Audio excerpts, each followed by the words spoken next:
안녕하세요. 스마트코인 트레이딩입니다. 비트코인 전망. 이번 빙하기는 길까 짧을까?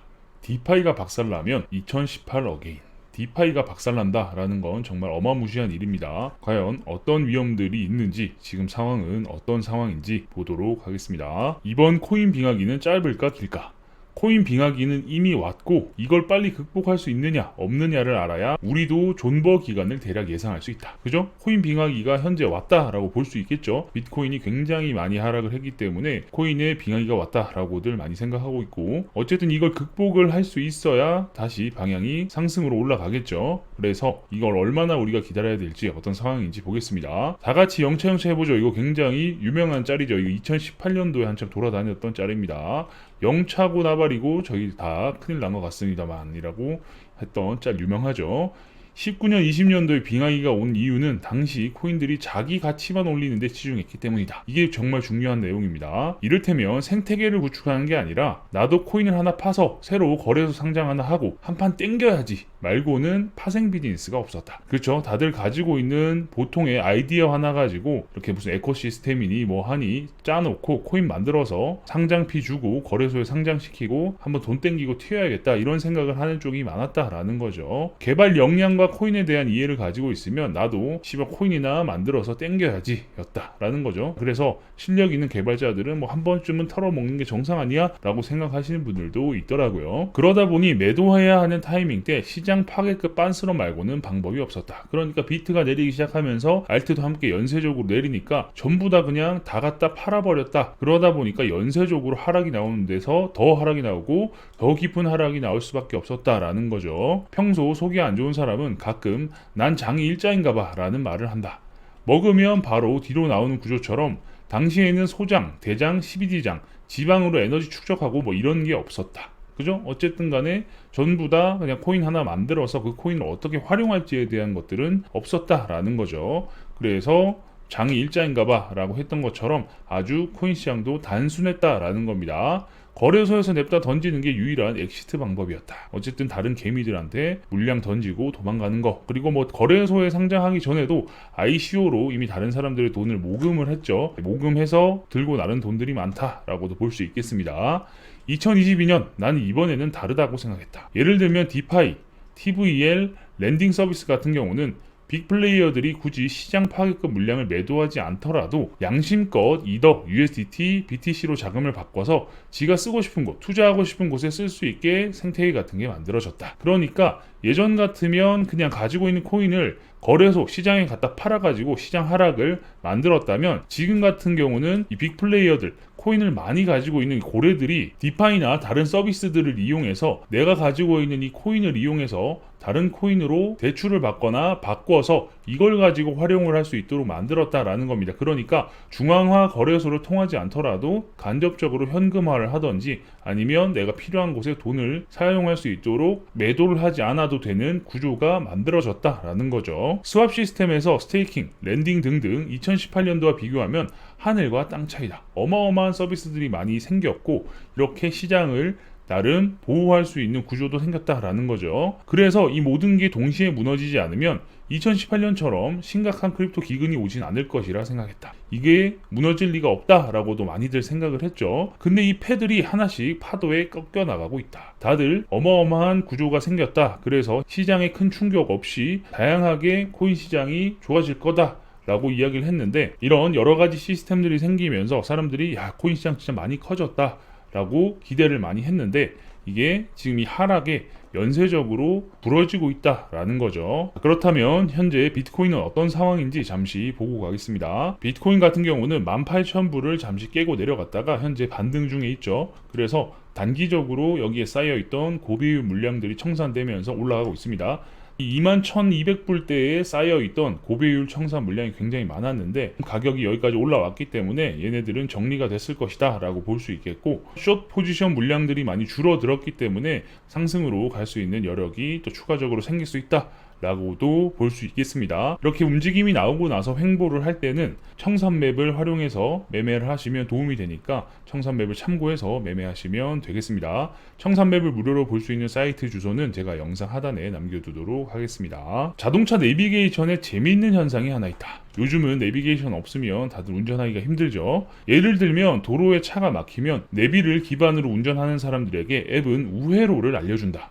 그런데 문제는 특정 도로를 지나는 사람들에게 조금만 막혀도 내비가 우회로로 변경하라는 메시지를 근방에 있는 모든 애들에게 띄우니까 이거 참 재밌는 거죠. 길이 막혀 있다라고 하면 내비게이션이 사람들에게 우회로를 알려준다라는 건데 여기 있는 많은 차들에게 전부 우회로를 알려줘 버리니까 여기 기다리고 있던 차들이 우회로로 가버리는, 그래서 이 우회로가 막히는 상황이 펼쳐진다 라는 내용이죠. 오히려 기존 살짝 막히던 큰 도로는 다시 한산해지고 조망만한 우회로에 평소답지 않은 놀라운 교통체증이 발생해버린다. 그래서 저는 무조건적으로 내비게이션을 믿진 않는데 아무튼 이런 현상들이 벌어진다라는 거죠.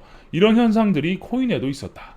코인의 각종 다양한 금융 플랫폼들을 한 개까지 끌어모아 큰 돈을 번 사람들이 발생하고 그 노하우라고 하지만 꼼수였죠. 이 꼼수를 빅 플레이어들끼리 돌려 쓴다. 당시에는 가격도 좀 낮았고 코인이 우상향할 것에 베팅해도 무리가 없었으니까. 어쨌든 이런 노하우, 꼼수를 빅플레이어들끼리 돌렸었다라는 겁니다. 코인의 각종 다양한 금융 플랫폼이라는 건 결국 디파이가 되겠죠. 이 디파이에서 돈을 한 개까지 끌어모아서 돈을 복사했다라는 표현들을 많이 썼는데, 그래서 풍차 돌리기, 락 물량 확대, 유통 물량 축소가 맞물리면서 이걸 빅플레이어들이 초기에 악용해버린다. 풍차 돌리기라는 게 뭐냐면 여러 개의 디파이가 있을 거 아니에요, 그죠? 그래서 내가 10,000개의 코인을 디파이에 집어넣어요. 그러면 10,000개가 락업이 되고 8,000개를 대출을 받죠. 이 받은 8,000개를 가지고 다른 디파이에 또 집어넣는 겁니다. 그러면 이 8,000개를 가지고 이제 6,000개를 대출을 받아요. 그러면 8,000개도 여기 락업이 되어 있죠. 내가 가지고 있는 물량이 되는 겁니다. 그럼 이 6,000개를 가지고 또 다른 디파이에 집어넣어요. 그럼 이 6,000개가 4,000개의 코인을 대출을 받는 거예요. 이런 식으로 풍차 돌리기를 해서 내가 가지고 있는 이 가치가 어마어마하게 늘어나는 레버리지를 사용하게 되는 이런 효과가 발생한다라는 거죠. 근데 여기서 마진과 다른 점이 뭔데? 라고 보면 여기서는 락 물량이 확대가 된다라는 겁니다. 계속해서 시장에 잠기는 물량들, 그래서 이 토탈 락 밸류가 굉장히 높아지게 되고 점점 시장에 유통되는 물량이 줄어들게 되면서, 유통 물량이 줄어들면 어떻게 되겠어요? 가격 상승에 굉장한 도움이 되죠. 그래서 이런 것들이 맞물리면서 빅플레이어들이 이걸 초기에 악용했다라는 겁니다. 가격 상승에 장난질을 했다라고 볼 수 있는 거죠. 근데 이게 일반 투자자들에게도 퍼지면서 돈 복사 버그처럼 마치 공유가 되어버렸고, 이렇게 안 하면 뭔가 손해보는 병신이 되어버린다. 결국 뭐 기자까지 유튜브 방송으로 방송 컨텐츠로 소비하는 진짜 개나 소나 써버리는 솔루션이 되어버린다. 디파이에 돈 집어넣고 대출 받고 그 대출 받은 거 가지고 여러 가지로 장난을 할 수 있는 그런 것들이 너도 나도 하는 만연한 일들이 되어버렸다라는 거죠. 알다시피 막차를 탄 사람들은 첫 급락 때 이미 터져버렸고, 왜냐? 이제 청산이 되어버리죠. 특정 퍼센트 밑으로 내려오게 되면 내가 이 담보로 맡겨놨던 물량이 청산이 됩니다. 그게 흘러 이제는 개꿀을 빨았던 빅플레이어들의 청산 가격까지 내려와 버려 이제는 3AC와 셀시우스 등이 마지막 뇌관이 되었다. 뭔지 아시겠죠? 그러니까 이제 개미들이 위에서 가지고 놀다가 터진 거는 이제 개미들의 일인 거고, 막차 탄 애들인 거고, 초기에 이걸 가지고 장난해서 가격 상승을 이끌어냈던 애들이 이제는 위험해졌다라는 겁니다. 6월 17일 3AC는 그레이스케일에서 제일 많은 GBTC를 가지고 있었지만 전량 매각 처리해버렸다. 이게 6월 17일인데 보면 이렇게 많은 GBTC를 가지고 있다가 결국 끝에 0이 되어버렸죠. 이게 3에로 캐피탈, 3AC입니다. 그리고 디지털 커런시 그룹, 그리고 여러분들이 잘 알고 계시는 아크 인베스트먼트, 이런 식으로 순서가 있죠. 그래서 보면 3에로 캐피탈이 디지털 커런시 그룹보다 더 많은 양의 GBTC를 가지고 있었는데 결국 전량 매각 처리를 했다라는 겁니다. 그 물량으로 인해 6월 18일 비트코인은 17,500달러를 보게 만들었고, 이더리움도 880달러까지 내려오며 시장에 5억 6천만 달러가 순간적으로 청산되어 버렸다. 어마어마하게 아래에서 청산이 많이 이뤄졌다라는 거죠. 셀시우스가 청산돼야 비트코인 하락 끝난다. 13,600달러가 셀시우스의 청산 가격이다 라고 했는데, 이런 이야기가 계속 돌면서 공포가 점점점 확산되고 극대화됐죠. 이더리움도 비슷했다. 디파이 또한 빅플레이어 말고 다양한 쌈짓돈을 보유한 사람들로 TVL이 유지되어야 이상적이다. 그런데 현실은 이 많은 부분이 재단 물량이나 펀드사의 물량이다. 그러니까 이 많은 개미들의 돈들로 이 TVL이 형성이 돼야 되는데 한두 명의 고래로 인해서 TVL이 유지되다 보니까 이 한두 명의 고래가 문제가 생기면 TVL이 흔들릴 수밖에 없는 구조가 되는 거죠. 그래서 빅플레이어들이 빠져나가는 속도는 거의 세미 뱅크런 수준으로 디파이 시스템을 망가뜨려 버렸다.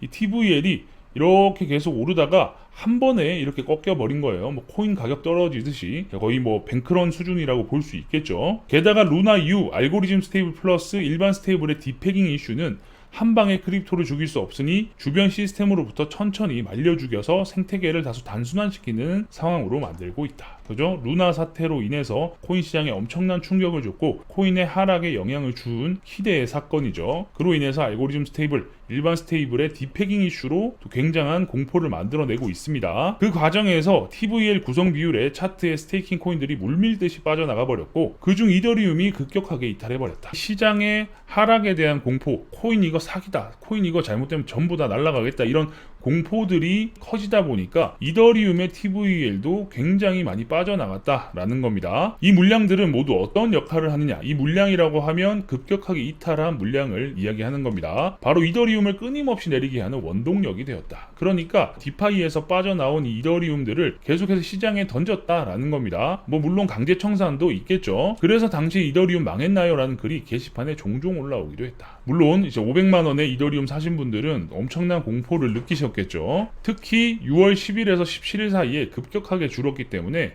이 TVL 해지 물량들은 대부분 이더리움 매도 물량으로 치환되어 이렇게 엄청난 가격 하락을 만들었다라는 겁니다. 878불까지 떨어졌는데 진짜 무서운 공포죠. 고점을 생각하면 정말 많이 떨어졌습니다. 이렇게 이더리움 매도각을 만들어내게 되었다. 마지막 이렇게 깊은 하락이 나왔다라는 거죠.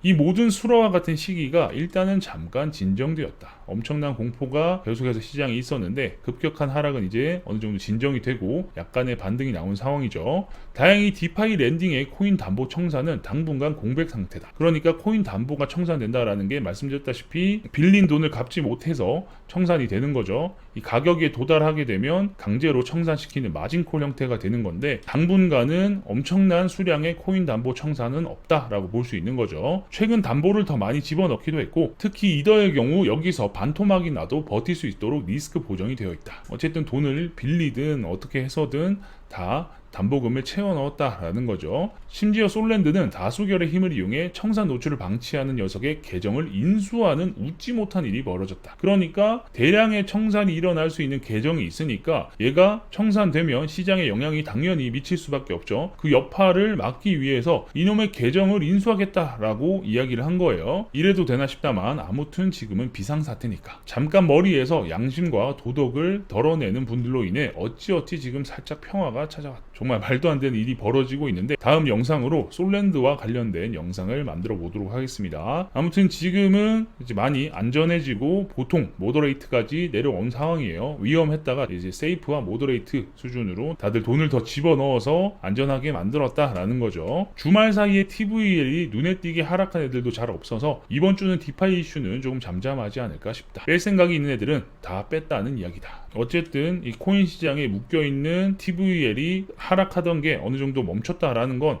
빼야 되겠다라고 생각하는 애들은 다 뺐다라는 거죠. 그래서 이제부터 등장하는 건 거래소 이슈가 아닐까 싶다. 지금 뭐 거래소가 돈이 없니, 돈이 말랐니, 뭐 거래소에 투자한 뭐 모기업들이 망해가지고 거래소에서 돈을 뺐니, 들리는 몇 가지 이슈들이 있는데 너무 허황된 이야기라 좀 검증이 필요할 것 같다. 그죠? 어쨌든 지금 이런 이야기들이 풍문처럼 돌고 있고 뭐 당연히 뭐 당사자가 해명을 하거나 보여주지 않는 이상 계속 이런 풍문들이 돌 수는 있겠죠. 그래서 제대로 검증이 필요한 내용이고 관련된 확실한 내용이 나오게 되면 여러분들께 빠르게 알려드릴 수 있도록 하겠습니다. 아무튼 비트코인과 이더리움의 엄청난 하락이 나왔고 그로 인해서 코인 시장이 전반적으로 흔들렸죠. 그리고 비트코인이 빠지면 알트코인도 함께 빠진 이유를 알고 계시죠. 초기에 코인 시장이 만들어지고 할 때 비트코인을 가지고 ICO를 했어요. 나중엔 이더리움으로 바뀌긴 했지만 그래서 이 비트코인으로 만들어진 알트코인들이 이제 BTC 마켓이 생긴 거예요. 비트코인을 기축으로 한 마켓이 생겼기 때문에 비트코인 마켓이 있는 이상 비트코인의 가격이 하락하면 기축통화의 가치가 떨어지게 되죠. 그래서 이 BTC 마켓이 따로 있기 때문에 알트코인들이 영향을 받는 겁니다. 아무튼 계속해서 여러분들께 다양한 정보를 알려드릴 수 있도록 노력하겠습니다.